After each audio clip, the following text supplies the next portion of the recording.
Hi, grade 4. Today we're going to be talking about problem solving and division. So this is a lot like our video from evaluating data.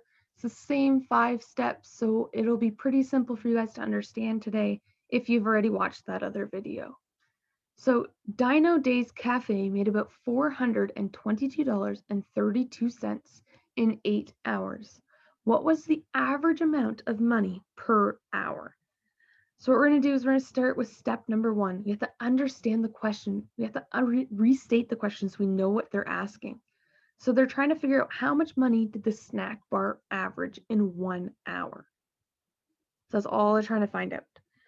So step number 2 is to analyze the data. So we have to look for what we need and only what we need. So what data is given to help solve the problem? The rest of it we don't care about. We just need what we need to solve the problem. So $422.32. We need that. That is essential in order to solve the problem. We also need 8 hours because the $422.32 was made in 8 hours. So we need those 2 pieces of data in order to solve the problem. The rest of it doesn't matter. So then step number 3, we have to plan our strategy. How are we going to solve this? So we're going to take the total amount of money divided by the number of hours. That will be the average. So $422.32 divided by 8 hours. So step number 4 is to solve the problem. So $422.32 divided by 8. So we're going to do that right now. So 8 goes into 4 how many times? 0. 8 goes into 42 how many times? 5 times. So the 5 goes above the 2 in the 42. Then 5 times 8 is 40. So we're going to subtract 42 minus 40 is equal to 2. Then we have to take down our other 2. So 8 goes into 22 how many times? It goes into it 2 times. 2 times 8 is equal to 16. So 22 minus 16 is equal to 6. Then we're going to take down our 3. So 8 goes into 63 how many times? 7 times. 7 times 8 is equal to 56.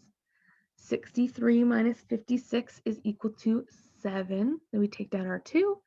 8 goes into 72 how many times?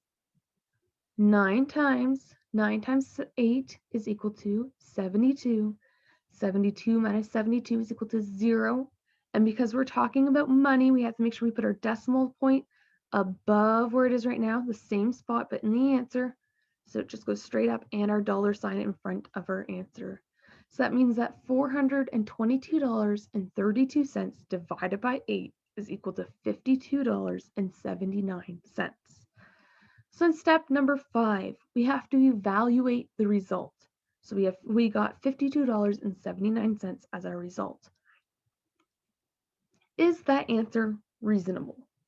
Well, one way of checking if it's reasonable is to estimate. So instead of doing $422.32 divided by 8, we're just going to take a rough estimate. So we're going to round it to the nearest hundred, or $422. So we're rounding it to $400 divided by 8. And we know that 40 divided by 8 is equal to 5. So that means we just have to add a 0 onto the end of 5 to make 50. So 400 divided by 8 is equal to 50. And $52.79 and $50 are very close. But because $422.32 is greater than $400, we know that our actual answer is going to be a little bit bigger than what our estimated answer is. So that is reasonable. Our answer is reasonable, so it's probably correct. We can assume that it is correct. So that's all that I have for you guys today. Enjoy grade 4. Hope you guys understand. If you guys need any more help, don't be afraid to ask. All right, bye grade